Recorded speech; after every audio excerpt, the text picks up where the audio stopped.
Con la abstención del bloque de Construye, el correísmo no alcanzó los 92 votos que necesitaba para censurar a la ministra del Interior, Mónica Palencia, que continuará en el cargo.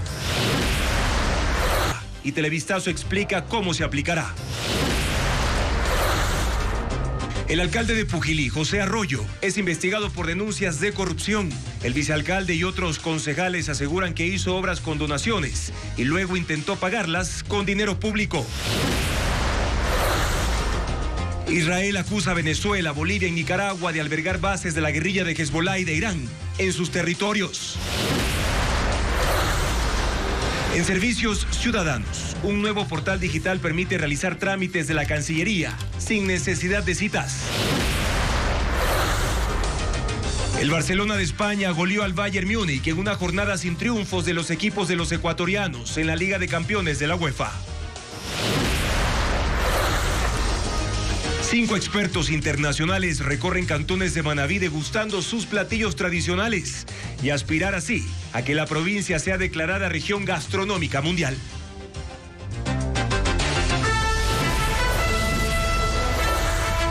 Miércoles 23 de octubre, amigos, buenas noches. Comenzamos esta emisión de Televistazo Estelar informando sobre el juicio político a Mónica Palencia en la Asamblea Nacional. La ministra del Interior no fue censurada y seguirá en el cargo. Pero ¿cómo se llevó a cabo la sesión legislativa de hoy? Tenemos varios informes sobre los pormenores. Bienvenidos.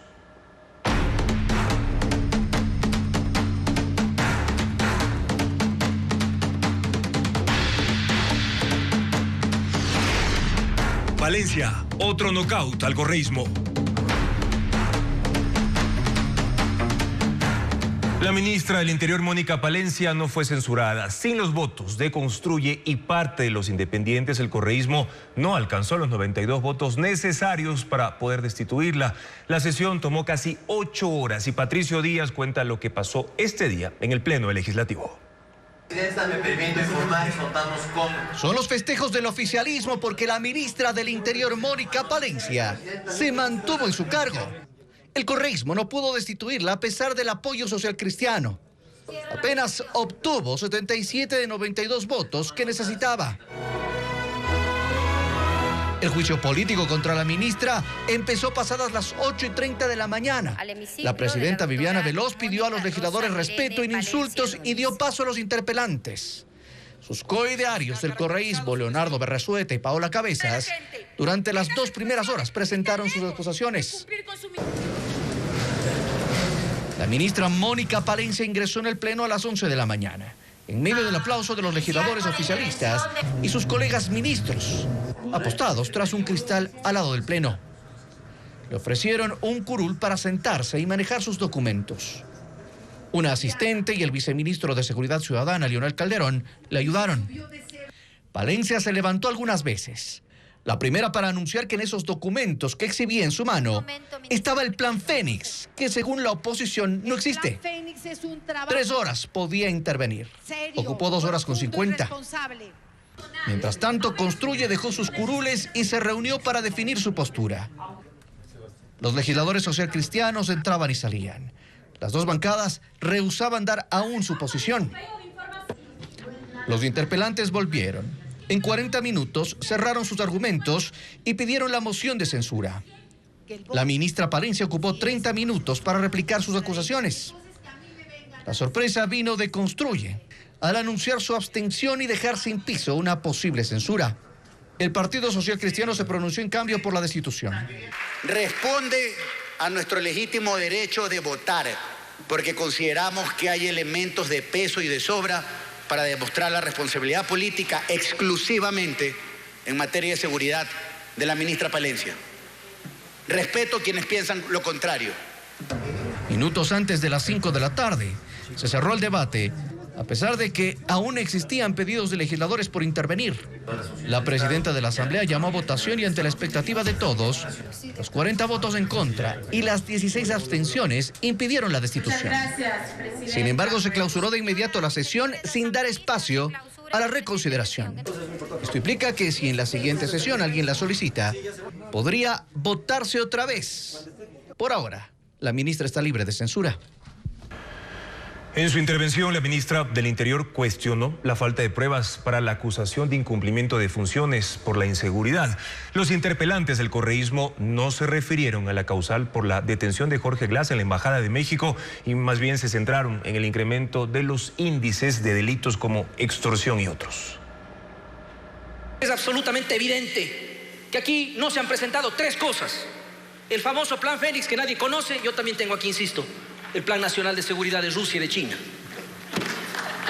No se ha presentado eso. No se ha dicho nada de Fito y de la recaptura de peligrosos delincuentes. No se ha dicho. Y las cifras que yo le presenté, ninguna referencia. Que desde que se declaró el conflicto armado interno en enero, no se ha desmantelado ningún grupo terrorista. De los 22 que fueron declarados por el presidente Noboa, así que a confesión de parte, relevo de prueba.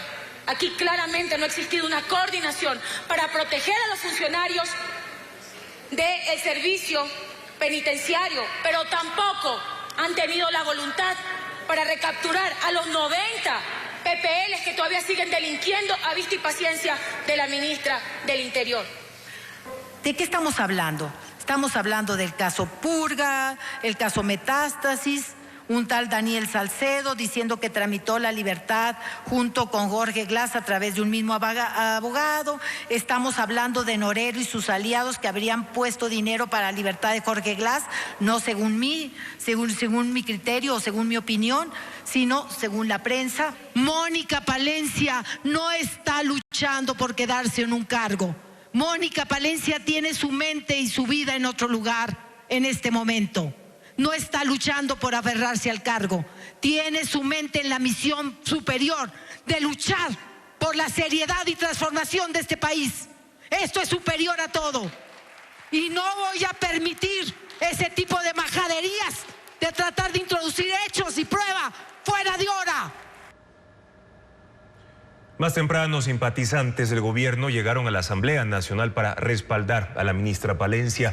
La policía incluso cerró las vías cercanas al Parlamento en el centro norte de Quito y reforzó la seguridad, como le informa Paul Romero. Simpatizantes del gobierno se concentraron desde las 8 de la mañana fuera de la Asamblea Nacional para respaldar a la ministra del Interior, Mónica Palencia, durante el juicio político. Decenas de personas se apostaron en las calles Juan Montalvo y 6 de diciembre en la puerta principal de acceso al Parlamento con banderas del Ecuador y camisetas blancas. Durante la mañana gritaron consignas de apoyo a la ministra. La policía cercó con vallas metálicas 9 accesos a la asamblea para controlar el ingreso. Solamente pasaron las personas acreditadas. 70 uniformados de la Unidad de Mantenimiento del Orden rondaron las calles Piedrahíta, Luis Felipe Borja, Luisa, Oriente, Yaguache y Gran Colombia. La vigilancia también se hizo con drones. La ministra Palencia llegó acompañada de 5 ministros de Estado. Algunos arribaron antes que los legisladores, como el de Gobierno Arturo Félix Wong, que ingresó al Pleno cuando estaba vacío. El de Defensa Giancarlo Lofredo, la canciller Gabriela Sommerfeld, entre otros integrantes del gabinete, se sentaron en el sector occidental del hemiciclo parlamentario. 5 generales de 15 que integran la cúpula policial también asistieron a respaldar a la ministra durante el juicio. Los legisladores del correísmo levantaron letreros críticos a la ministra antes de su ingreso al Pleno. El sector de las barras lució vacío. No hubo permiso para el acceso.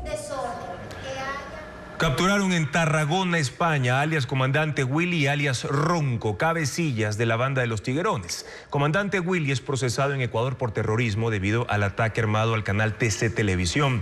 La Guardia Civil de España lideró un operativo que permitió ubicarlos en una zona residencial. Luisa María Heredia con el informe de esta intervención. 2 blancos de alto valor que el gobierno identifica como cabecillas del grupo de delincuencia organizada Los Tiguerones fueron capturados en España en un operativo conjunto entre la Guardia Civil de ese país y la policía ecuatoriana. Se trata de William Joffrey Alcíbar Bautista, alias Negro Willy o Comandante Willy, primero al mando de la banda que opera principalmente en las provincias de Guayas y Esmeraldas, y de su hermano, Alex Iván Alcíbar Bautista, alias Ronco, segundo al mando. Contra ellos había órdenes de detención internacionales por terrorismo y secuestro. A los A los hermanos Alcíbar se los responsabiliza de una larga lista de delitos, como extorsiones, secuestros y atentados, como la colocación de coches bomba y el ataque armado a TC Televisión en enero de este año. También del asesinato de un fiscal. En un video publicado en la cuenta de la red social X de la Policía Nacional se observa el operativo desplegado por la Guardia Civil en una zona residencial de Madrid para detener a alias Comandante Willy y alias Ronco y a otros hombres también señalados como miembros de los Tiguerones. Las autoridades españolas resolverán la situación jurídica de todos en las próximas horas. William Alcíbar, de 35 años, es un ex guía penitenciario del complejo carcelario de Guayaquil y ordena la ejecución de ataques terroristas. Y Alex Alcíbar, de 33, es el encargado de coordinar los sicariatos y extorsiones, de acuerdo con la policía. Y estos cabecillas de los Tiguerones se radicaron en España con documentación falsa. Vivían en un sector exclusivo y crearon incluso empresas de limpieza para justificar los lujos con los que vivían. Paul Romero tiene un recuento de su estadía en Europa. El plan para capturar en España a los cabecillas del grupo delincuencial Los Tiguerones, William Alcíbar, alias Comandante Willy, y de su hermano Alex Alcíbar, alias Ronco, empezó con una llamada anónima al número 131 del plan de recompensas del bloque de seguridad. Así se supo dónde estaban. Agentes de la Unidad Antisecuestros y de la DINASED de la Policía Nacional verificaron la información y viajaron a España. Esta intervención la llamaron Gran Fénix 43 y la coordinaron con la Guardia Civil de ese país. El intercambio de información facilitó la captura. Que la Guardia Civil de España nos apoya con todo tipo de unidades, de investigación, tácticas y de intervención tecnológico y de análisis forense, donde nosotros tuvimos la certeza por la colaboración y el desplazamiento de nuestros agentes hacia España para poder realizar esta importante operación. Fueron detenidos a las 5 de la mañana de este miércoles durante el allanamiento a una casa de un exclusivo sector de la provincia de Tarragona tras meses de investigaciones. Según los agentes, los implicados, considerados objetivos de alto valor por el bloque de seguridad, trataron de evadir a los uniformados. Según la policía, los hermanos Alcíbar se radicaron en España desde hace 14 meses cuando escaparon de Ecuador. Fueron a Colombia, donde consiguieron documentos colombianos falsos para viajar a España. Así se les facilitó su ingreso porque los colombianos no necesitan visa. En Tarragona, los cabecillas de los Tiguerones crearon empresas de limpieza para justificar sus lujos y bienes. Tenían vehículos de alta gama. Ahora empieza el proceso de extradición al Ecuador. Salvo que haya delitos en España, es decir, que juzgar en España, lo normal que entremos en un procedimiento de extradición. Esto entra a nivel judicial inicialmente, a través de la Audiencia Nacional, y después a nivel, lógicamente, político. No hay fecha para su arribo y esto dependerá de la celeridad en los trámites judiciales. Los hermanos Alcíbar son investigados, entre otros delitos, por terrorismo, delincuencia organizada y extorsión.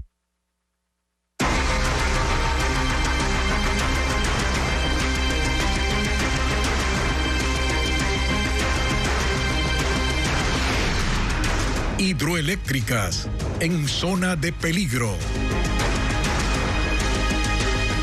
La hidroeléctrica Coca-Codo Sinclair está en crisis por falta de agua. Por segundo día consecutivo, los caudales del río Coca no alcanzan para cubrir la generación mínima. Francisco Garcés viajó a la provincia de Napo para constatar la situación. La crisis eléctrica del país se agrava porque Coca-Codo Sinclair no puede aumentar su generación por falta de agua. El caudal del río Coca se está reduciendo por falta de lluvias en la cordillera oriental. Este miércoles y por segundo día consecutivo, su caudal es de 97 metros cúbicos por segundo, cuando la hidroeléctrica requiere al menos 222 metros cúbicos por segundo para que la central genere en buenas condiciones. Hasta el inicio de la tarde, la hidroeléctrica generó 347 megavatios en promedio, muy por debajo de su capacidad instalada de 1.500 megavatios.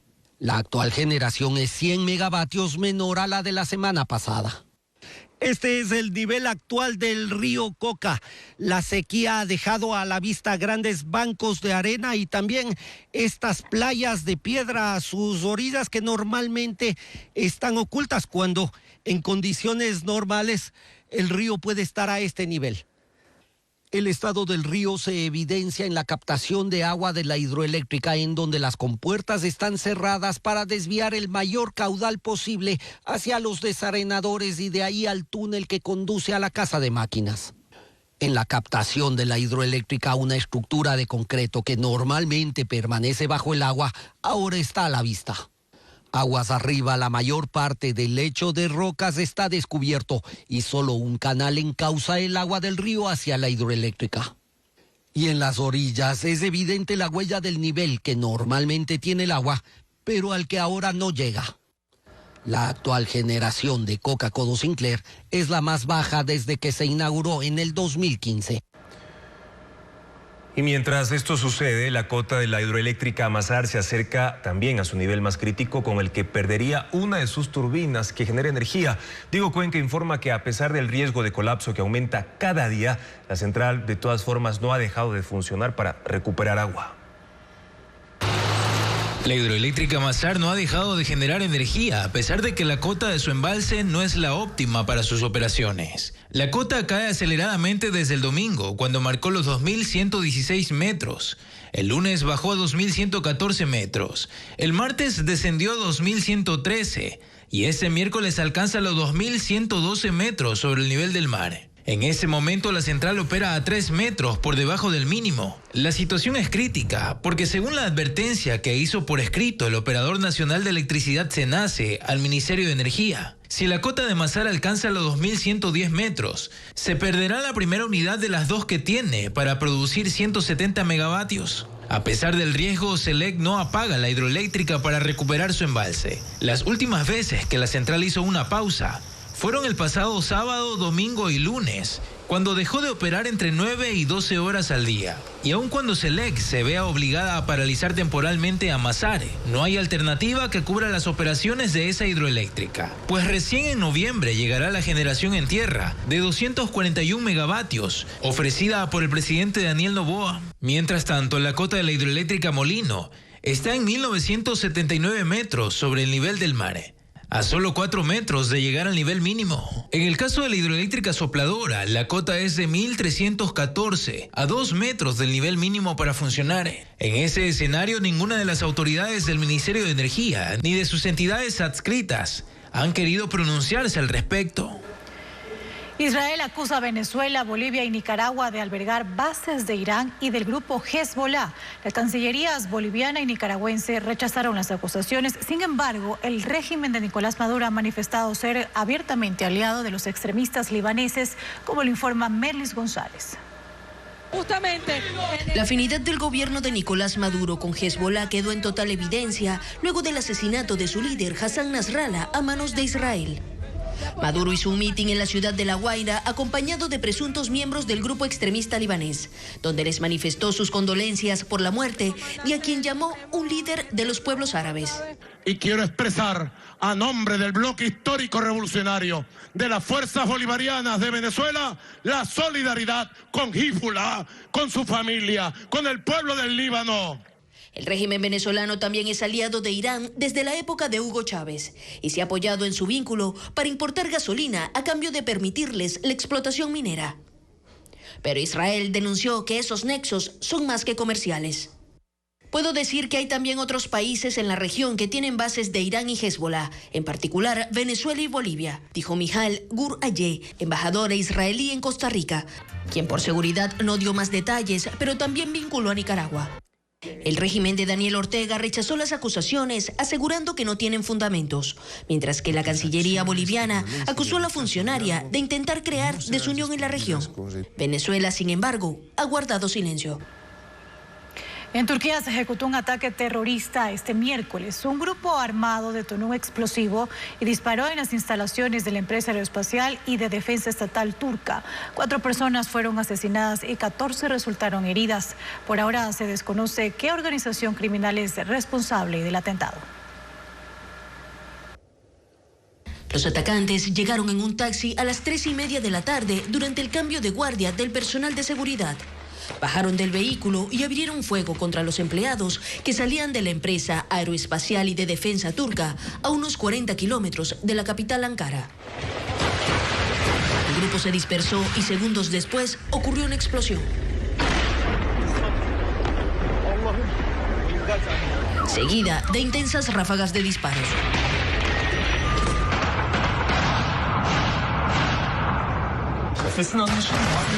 Los atacantes entraron a las instalaciones y cámaras de seguridad captaron sus rostros. Entre ellos había una mujer. Los empleados se resguardaron mientras las fuerzas especiales turcas llegaron al lugar. Las autoridades dijeron que la situación fue controlada, aunque no confirmaron detenciones o si hay alguna toma de rehenes. Solo informaron que 2 atacantes fueron abatidos. El presidente turco Recep Tayyip Erdogan, quien está de viaje en Rusia, dijo que hay varias víctimas. 4 personas murieron y 14 resultaron heridas. Es un acto terrorista insidioso. La Agencia Aeroespacial Turca es una importante empresa de fabricación de drones. Por ahora se desconoce qué organización terrorista es responsable del atentado. La Cancillería dispuso un nuevo portal digital para realizar trámites sin cita previa. Además, la Seguridad Social permite a empleadores cambiar o recuperar la clave. Estas y otras noticias en el siguiente informe de Servicios Ciudadanos. La Cancillería habilitó un portal digital para realizar trámites en línea que no requieren cita. Se debe ir a serviciosdigitales.cancillería.gov. Aquí se puede apostillar, legalizar documentos y sacar visa digital. El apostillado se debe pagar con tarjeta de débito o crédito. El documento llegará por correo digital. Se puede obtener documentos públicos como certificados de antecedentes penales o del registro civil. Ahora se puede recuperar o cambiar la clave del empleador del IES en línea. El Instituto Ecuatoriano de Seguridad Social lo autoriza si se cambia de representante legal o si se necesita de una nueva clave. Solo se podrá acceder a este servicio si se hizo el trámite presencial. La presencialidad es exigida para obtener la clave de empleador por primera vez o si se ha registrado un correo electrónico válido. Hay que ingresar a www.ies.gov.es e ir a trámites virtuales, seleccionar empleador y dar clic en recuperar clave empleador.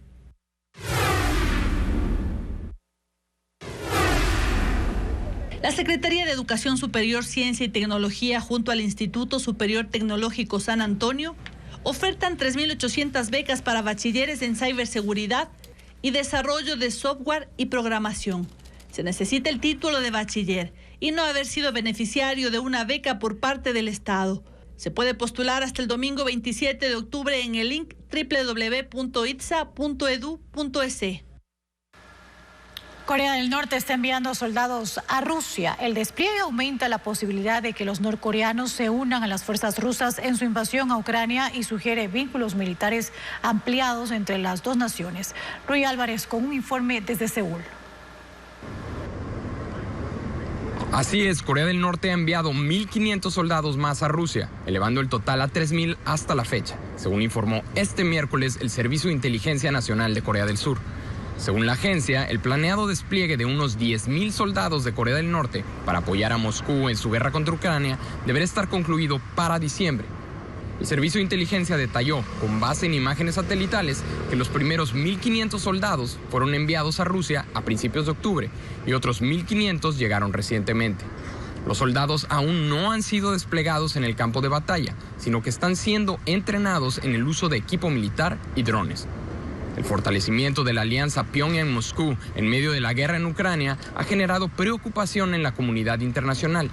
Seúl ha calificado esta cooperación como una amenaza significativa para la seguridad en clara violación de resoluciones de la ONU y ha anunciado que tomará medidas graduales contra ambas naciones.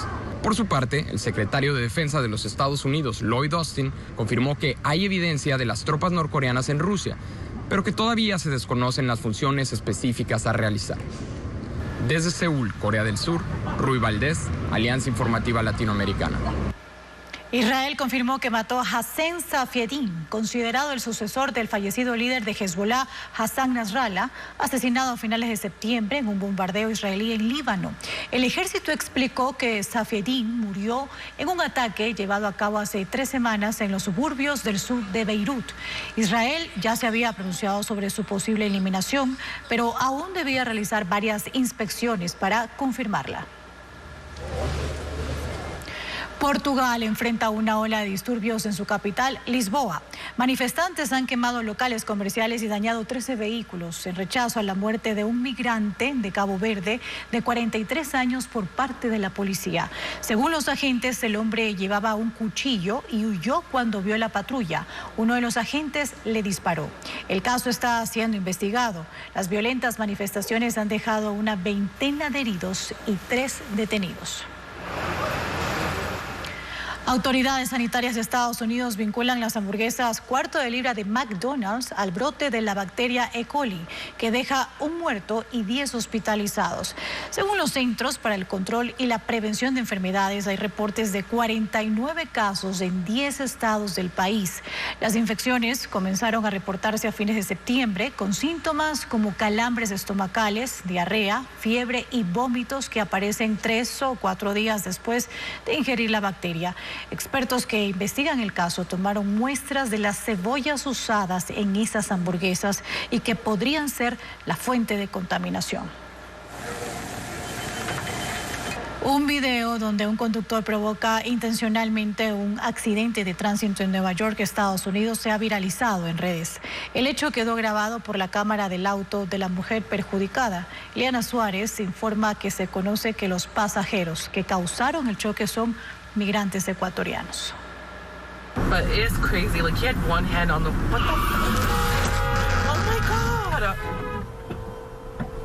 What happened, babe? Oh my God! What is he doing? El accidente de tránsito en Queens, Nueva York, quedó captado por la cámara del auto de la afectada. Un carro plateado la adelanta, se detiene abruptamente y entonces da marcha atrás a toda velocidad hasta chocar. Tras el impacto, dentro del carro abren una tela en un intento de tapar lo que ocurre en el interior.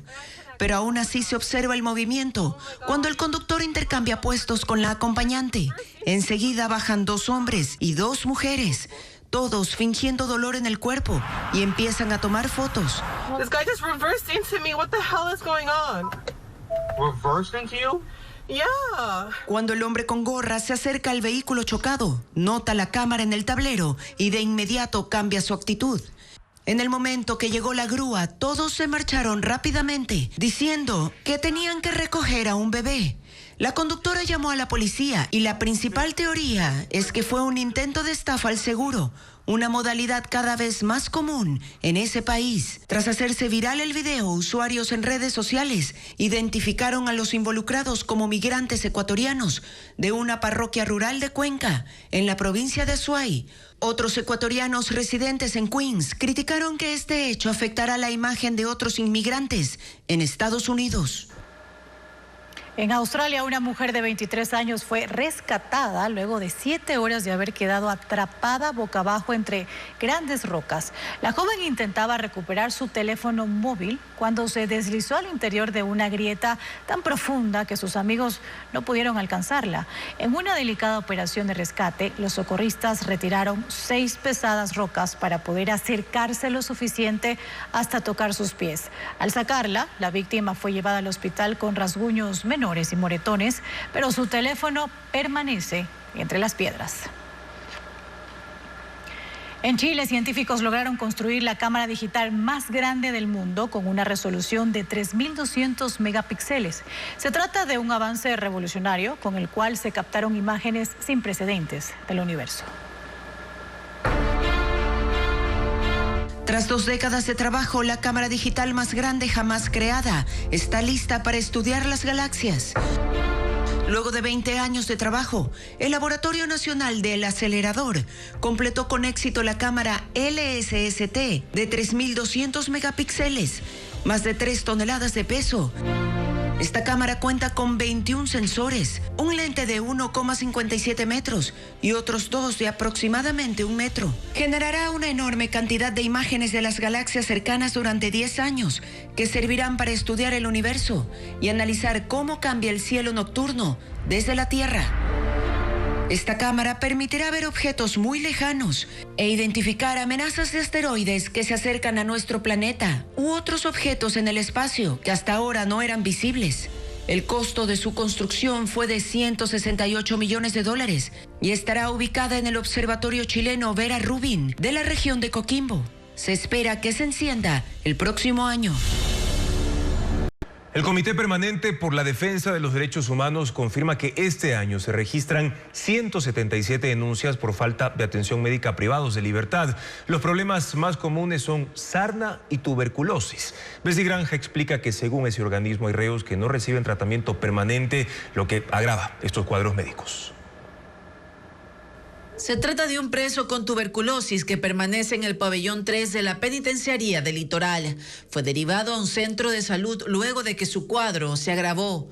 Sus familiares acudieron al Comité Permanente por la Defensa de los Derechos Humanos, que este año registra 177 denuncias por falta de atención médica en las cárceles, principalmente por tuberculosis y sarna. Abraham Aguirre, representante del organismo, confirma la situación de los presos que padecen estos cuadros en 2 cárceles de Guayas, donde están 12.000 reclusos. Toda enfermedad lleva un tratamiento, pero que no es continuo el tratamiento, y esto acarrea o resulta que para una enfermedad, imaginemos como un ejemplo tuberculosis, se vuelva la persona privada de libertad se vuelva multi o drogoresistente al tratamiento, es decir, que va a ser ineficaz al final del día este tratamiento.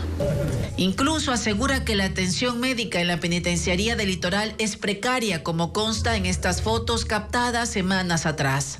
Hasta mediados de agosto, el Servicio de Atención a Privados de Libertad reportó 627 casos de tuberculosis. Dijeron que siguen actualizando los números tras los tamizajes que realizaron con el Ministerio de Salud en las 35 cárceles del Ecuador.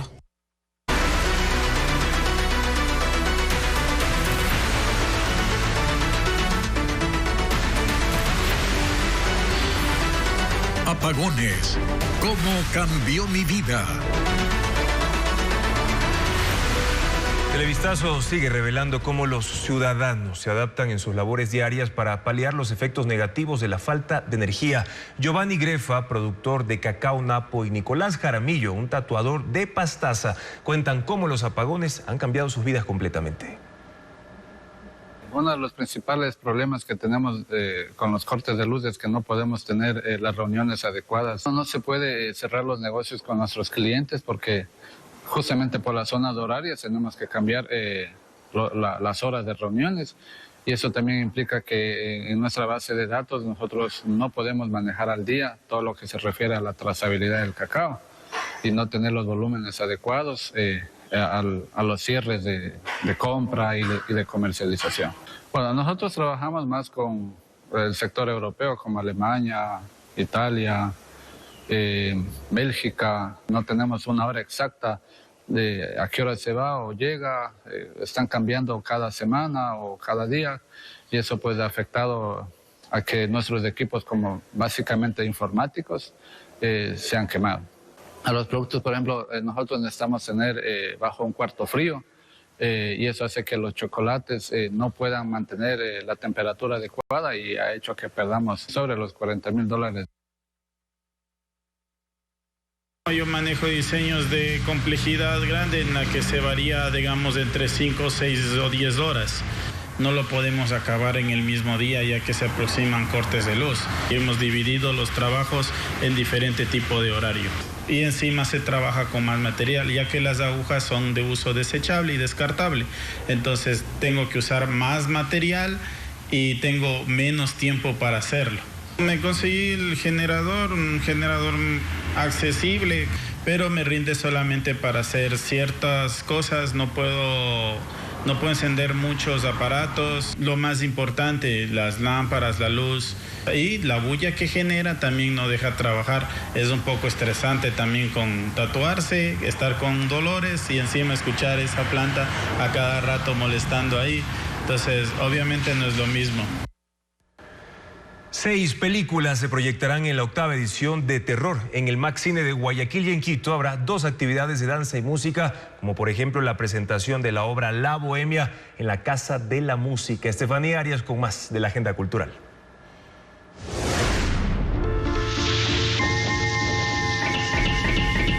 Ocho alienígenas hambrientos llegan a la Tierra buscando comida.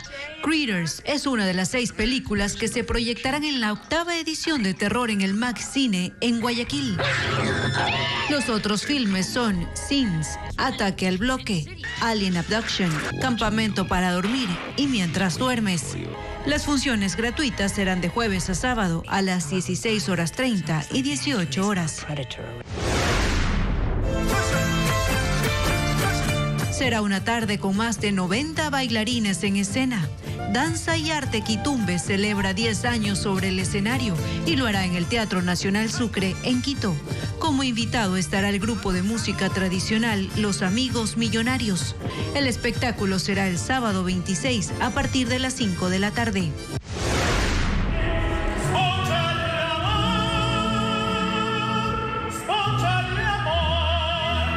Una ópera en 4 actos que narra el amor entre Rodolfo, un poeta, y Mimi, una modista. La Bohème, una obra maestra con música de Giacomo Puccini, se presentará en la Casa de la Música en Quito.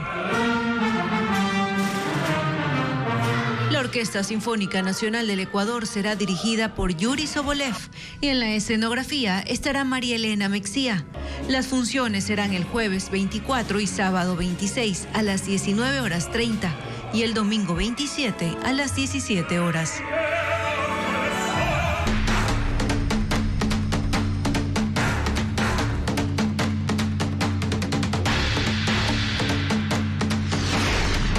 Valencia, otro nocaut al correísmo.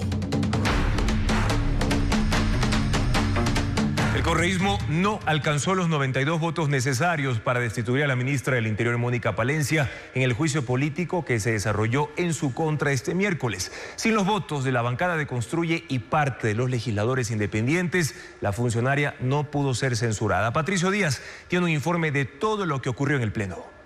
Me permito informar, contamos con... Son los festejos del oficialismo porque la ministra del Interior, Mónica Palencia, se mantuvo en su cargo. El correísmo no pudo destituirla a pesar del apoyo social cristiano. Apenas obtuvo 77 de 92 votos que necesitaba. El juicio político contra la ministra empezó pasadas las 8:30 de la mañana. La presidenta Viviana Veloz pidió a los legisladores respeto en insultos y dio paso a los interpelantes. Sus coidearios del correísmo, Leonardo Berresueta y Paola Cabezas, durante las 2 primeras horas presentaron sus acusaciones. La ministra Mónica Palencia ingresó en el Pleno a las 11 de la mañana, en medio del aplauso de los legisladores oficialistas y sus colegas ministros, apostados tras un cristal al lado del Pleno. Le ofrecieron un curul para sentarse y manejar sus documentos. Una asistente y el viceministro de Seguridad Ciudadana, Leonel Calderón, le ayudaron. Palencia se levantó algunas veces. La primera para anunciar que en esos documentos que exhibía en su mano estaba el Plan Fénix, que según la oposición no existe. 3 horas podía intervenir. Ocupó 2 horas con 50. Mientras tanto, Construye dejó sus curules y se reunió para definir su postura. Los legisladores socialcristianos entraban y salían. Las 2 bancadas rehusaban dar aún su posición.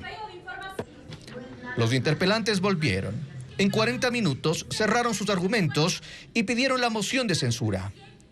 La ministra Palencia ocupó 30 minutos para replicar sus acusaciones. La sorpresa vino de Construye al anunciar su abstención y dejar sin piso una posible censura. El Partido Social Cristiano se pronunció en cambio por la destitución. Responde a nuestro legítimo derecho de votar, porque consideramos que hay elementos de peso y de sobra para demostrar la responsabilidad política exclusivamente en materia de seguridad de la ministra Palencia. Respeto a quienes piensan lo contrario. Minutos antes de las 5 de la tarde, se cerró el debate, a pesar de que aún existían pedidos de legisladores por intervenir. La presidenta de la Asamblea llamó a votación y ante la expectativa de todos, los 40 votos en contra y las 16 abstenciones impidieron la destitución. Sin embargo, se clausuró de inmediato la sesión sin dar espacio a la reconsideración. Esto implica que si en la siguiente sesión alguien la solicita, podría votarse otra vez. Por ahora, la ministra está libre de censura.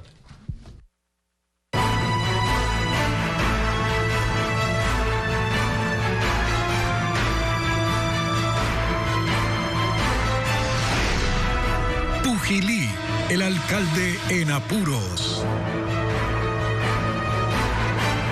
El alcalde de Pujilí, que llegó al cargo con el 63% de votos, ahora enfrenta graves denuncias de corrupción que ya están bajo investigación. Ejecutó obras con supuestas donaciones confidenciales, pero cuando ya estaban hechas, las adjudicó a terceros para pagarlas con dinero público, según lo asegura el vicealcalde y concejales de ese cantón. Pero este no es el único señalamiento, como lo informa Jacqueline Rodas. José Arroyo es el segundo alcalde más votado del país. Llegó al municipio de Pujilí, en Cotopaxi, auspiciado por una alianza entre el correísmo, la Izquierda Democrática y el Partido Socialista. Pero tras 17 meses en el cargo, su gestión ahora es auditada por la Contraloría y el vicealcalde y 2 concejalas lo denunciaron en la Fiscalía. Según ellos, Arroyo hizo obras incluso antes de ser elegido y siguió con ellas en 2023, pero no con los recursos de la alcaldía, sino con donaciones de desconocidos. Lo curioso, dicen, es que este año el alcalde abrió procesos de contratación y adjudicó esas obras que ya estaban hechas. La siembra de palmeras, la siembra de plantas, la instalación de adoquines, que aparentemente llegaron como donaciones de organismos internacionales en el 2023 y que aparecen ahora en el 2024 dentro de un proceso en el CERCOP con número de proceso y se asignan esos valores cuando la obra ya fue realizada. Documentos públicos muestran, en efecto, que en enero de 2024 adjudicaron un contrato para comprar palmeras por $54,000, otro para repotenciar las áreas verdes con plantas por $253,000, mientras los adoquines colocados en junio de 2023 se adquirieron en abril de 2024 por $141,000. Esto dijo el alcalde en medios locales. ¿Quién le donó primeramente estas palmeras? ¿Quién le donó? ¿O no? ¿O fue donación privada, anónima?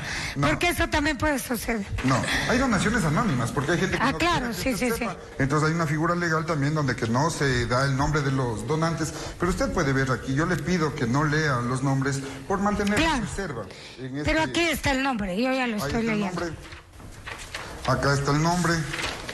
Los nombres de los donantes son un misterio. El vicealcalde lo solicitó, así como los montos y el destino del dinero. El alcalde se negó a entregar la información. Contestó que ese pedido no se enmarca en la ley. Hay otros señalamientos al alcalde. En diciembre, el municipio de Pujilí pagó $24,000 a un primo, $34,000 a otro y $121,000 a su madre por 3 terrenos. Fue una especie de autoexpropiación. Al ser increpado en la sesión del Consejo Cantonal por la concejala Miriam Caiza, el alcalde dijo: con los recursos que se dieron por la expropiación de esos terrenos, nosotros donaremos todos los materiales para la construcción de un parque. Un parque es muy costoso. La mano de obra no podemos poner porque ya va más allá de nuestras capacidades. Por eso se firmará un convenio con el municipio. El municipio del que él es alcalde. Hay más contratos cuestionados por estas esculturas para el llamado Parque de los Patos en Pujilí y estos óvalos colocados en una plaza, así como nichos en el cementerio. Los detractores del alcalde aseguran que fueron obras construidas por trabajadores municipales, pero ahora se adjudican los contratos a terceros. Es decir, el pueblo de Pujilí estaría pagando 2 veces por lo mismo. La semana pasada, Televistazo buscó al alcalde Arroyo por WhatsApp. Vio los mensajes, pero no contestó. Tampoco una llamada telefónica. En medio de todo, el Consejo Municipal está dividido en 2 bandos. Los denunciantes dicen que hasta le cierran las puertas del municipio y tienen que sesionar afuera con resguardo policial. Y hay un intercambio de pedidos de remoción en contra del alcalde, el vicealcalde y 4 concejales. Y mañana Televistazo revelará el extraño asalto al vehículo del alcalde de Pujilí, sus problemas por créditos vencidos y deudas también. En otros temas, el juicio del caso Metástasis siguió hoy con la presentación de las fotografías y hasta capturas de pantalla encontradas en el teléfono de Leandro Norero. Entre las imágenes expuestas por el perito convocado por la Fiscalía, hay chats sobre las gestiones realizadas para sacar a Jorge Glass de la cárcel. En el tercer día del juicio del caso Metástasis, el perito convocado por la Fiscalía mostró al tribunal alrededor de 1000 fotografías y capturas de pantalla encontradas en los teléfonos del narcotraficante asesinado Leandro Norero. Hay imágenes de chats sobre gestiones para sacar a Jorge Glass de la cárcel. Me decía el presidente de la corte de acá que tienen que meterle duro el tema de Glass por redes y todo, que ya los vocales han dicho que si la presión sigue, los van a soltar. Y aunque Glass fugue, tiene que salir, que le metan harta presión. En agosto de 2022, el entonces juez de Portoviejo, Bani Molina, ahora sentenciado, ordenó la libertad ilegal de Glass y Daniel Salcedo. Hoy, en la audiencia, una de las fotos del teléfono de Norero es de un chat en el que se ve a Molina como juez y estos mensajes. Ya, en una hora sale JG. Está siguiendo mi estrategia, o sea que no hay apelación. No va a salir. Ñaño, te cuento todo. Nadie sabe esto más que el vice y Dalo. Nadie más para que no se nos caiga la vuelta. Otro chat con un usuario identificado como Firma se refiere al mismo tema. Mijín, mañana que hables con el cabezón, el pequeñeque, que le diga que saque a JG nomás. No nos quememos con Salcedo. A ese HP lo odia todo el Ecuador. Haz caso, ya sale de tus manos. Además, el enano fue el que metió a JG en el pito. Ya gracias, lo sacaste. Cambio y fuera. Más fotos que Leandro Norero tenía en su teléfono muestran lingotes de oro, joyas, fajos de billetes, boletas de libertad de los operadores del narcotraficante, capturas del sistema de Interpol confirmando que Norero no tiene alerta, el contacto telefónico de Fernando Villavicencio y su ficha del registro civil con todos sus datos personales. Al cierre de este informe sigue la exposición de fotos. En total son 1452. Los dos ataques con explosivos ejecutados anoche en Machala dejaron un fallecido y 15 viviendas afectadas en el norte de la ciudad. Según la policía, estos atentados estarían relacionados con la disputa territorial entre dos facciones de la banda Los Lobos. Paredes derrumbadas, techos, ventanas y puertas desprendidas son el rastro que dejó el ataque con explosivos perpetrado anoche en el barrio Cristo del Consuelo, norte de Machala. 2 viviendas quedaron reducidas a escombros, mientras que otras 8 sufrieron graves daños. La onda expansiva derribó muros, aplastando enseres y destruyendo 2 vehículos. Juan Carlos Galvez, de 47 años, salía del lugar donde trabajaba lavando autos cuando fue alcanzado por la explosión. El hombre falleció y otras 3 personas resultaron heridas. En el sector Victorio Rizo, otro atentado con explosivos sacudió la zona alrededor de las 8 de la noche. Una vivienda quedó destruida, aunque no habitaba nadie en el lugar. Según la policía, 3 semanas antes se había realizado un allanamiento en esa casa, donde detuvieron a 2 personas y se incautó un arsenal. Otras 3 viviendas sufrieron daños en techos y paredes. La policía indicó que este ataque sería parte de la pugna entre 2 facciones de la banda delictiva Los Lobos. La base parte de Puerto Bolívar y se despliegan a diferentes sectores, no solo de la ciudad de Machala, sino también Pasaje, Santa Rosa, y últimamente ya se han focalizado en el distrito Huaquillas. Según la policía, ambos ataques fueron perpetrados con explosivos caseros de gran potencia. En total, 15 viviendas resultaron afectadas.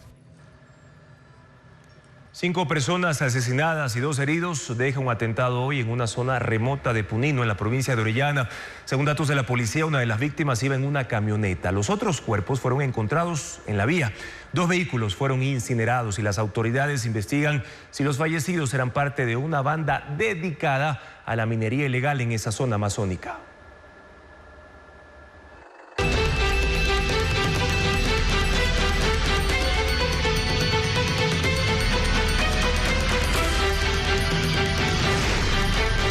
Trabajo. Llegó el pico y placa. El Ministerio de Trabajo dispuso que la jornada laboral en el sector privado puede extenderse hasta 10 horas durante 4 días a la semana. Carla Delgado precisa que la medida denominada pico y placa eléctrico podrá aplicarse únicamente en sectores que por la emergencia energética requieran de la modificación temporal de sus actividades. El pico y placa eléctrico ya está aprobado.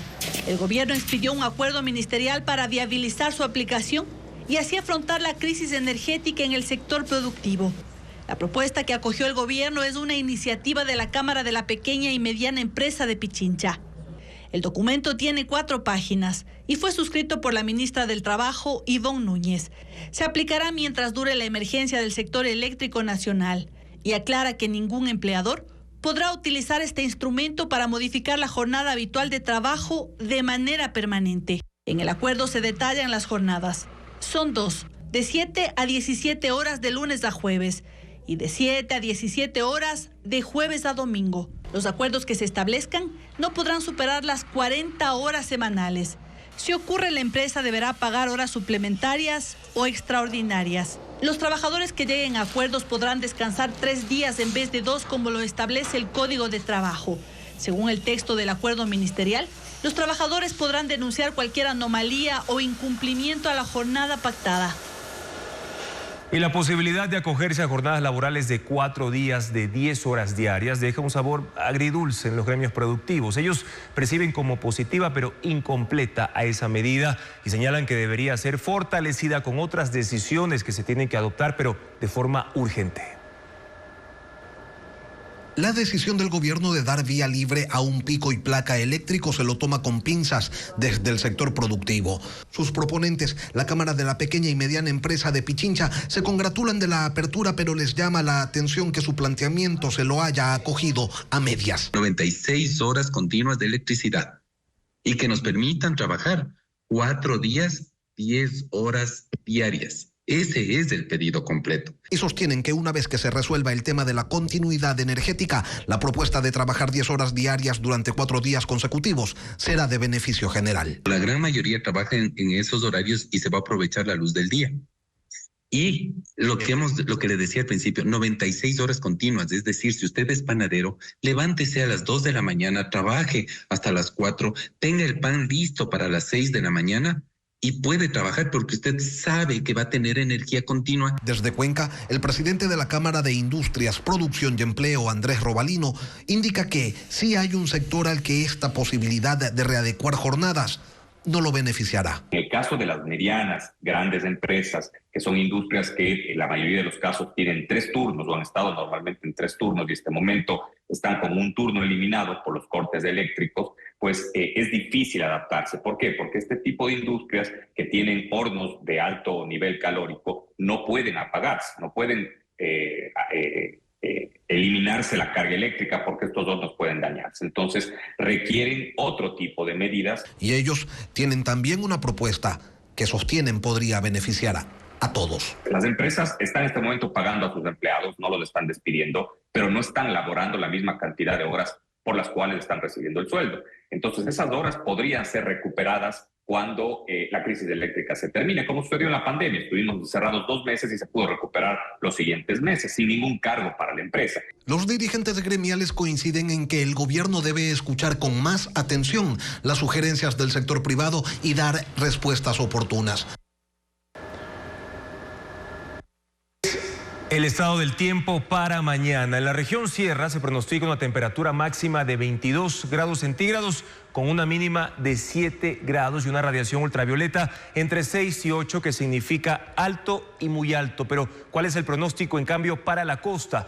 Ahí se espera una temperatura máxima de 34 grados centígrados y una mínima de 23 grados con índice UV entre niveles 5 y 7 que están considerados entre moderado y alto. Mientras tanto, el INAMI prevé también lluvias moderadas y fuertes al norte y centro de la Amazonía, pero de manera aislada al norte de la Sierra Ecuatoriana. Y Manaví despliega su esencia culinaria esta semana al recibir a 5 expertos que recorren la provincia evaluando su nominación a Región Gastronómica Mundial. Desde el banquete envuelto en hojas de plátano hasta el ancestral filtrado de agua en piedra, el jurado vive una experiencia única, comparadas en 10 localidades. Karen Ceballos nos muestra más de este recorrido. El corazón de la cocina manavita late con fuerza esta semana al recibir a 5 expertos que buscan descubrir los secretos que podrían darle a esta provincia el título de Región Gastronómica Mundial.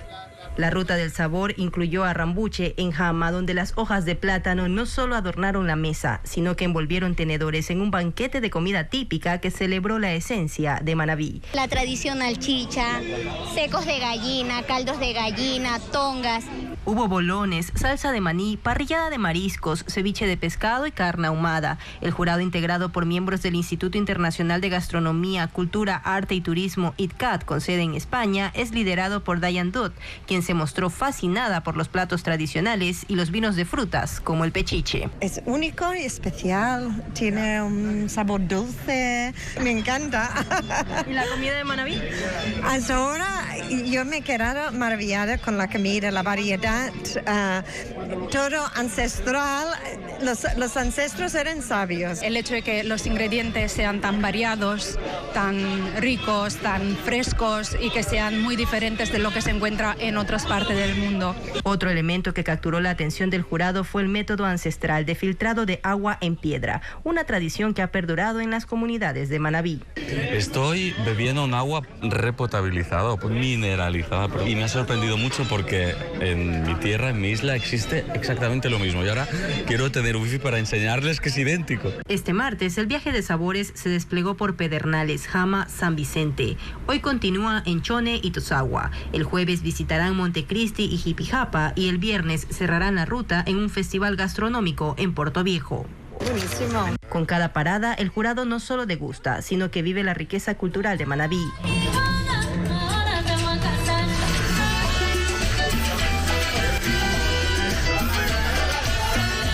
Y las autoridades de aviación de Estados Unidos dieron luz verde para los taxis aéreos. De hecho, pueden utilizarse para transportar no solo carga, también pasajeros de un edificio a otro y de esta manera aterrizar en sus azoteas. Y también ofrecer servicios de búsqueda y rescate. Esta nueva categoría de movilidad es la primera en introducirse desde el año 1940, cuando se añadió a los helicópteros. Los taxis aéreos podrán funcionar en los Estados Unidos. Este martes la Administración Federal de Aviación hizo el anuncio oficial. Estos aviones pueden despegar y aterrizar verticalmente como un helicóptero. Pueden volar como aviones con ala fija. Algunas empresas están trabajando para introducir esas aeronaves eléctricas al mercado. Los aviones pueden utilizarse para transportar carga y pasajeros de un edificio a otro y aterrizar en la azotea. Además, pueden ayudar en la extinción de incendios y proporcionar servicios de operaciones de búsqueda y rescate. Esta nueva categoría de taxis aéreos es la primera en introducirse desde 1940, cuando se añadió a los helicópteros. Gracias por su sintonía, amigos. Mañana en Contacto Directo estarán Francisco Vergara, presidente de la Cámara de la Pequeña y Mediana Empresa de Pichincha, para analizar si el pico y placa eléctrico decidido por el gobierno responde a los pedidos de su gremio. Además, nos acompañará Diego Ordóñez, exsecretario de Seguridad Pública, para analizar si la estrategia de seguridad del Estado actualmente contra el crimen organizado, incluso en el gobierno del que él formó parte, debe ser revisada. Televistazo, amigos, regresa mañana a partir de las 5:55 en su primera emisión y también los esperamos con la actualización de las noticias en nuestra página web ecoavisa.com. Buenas noches.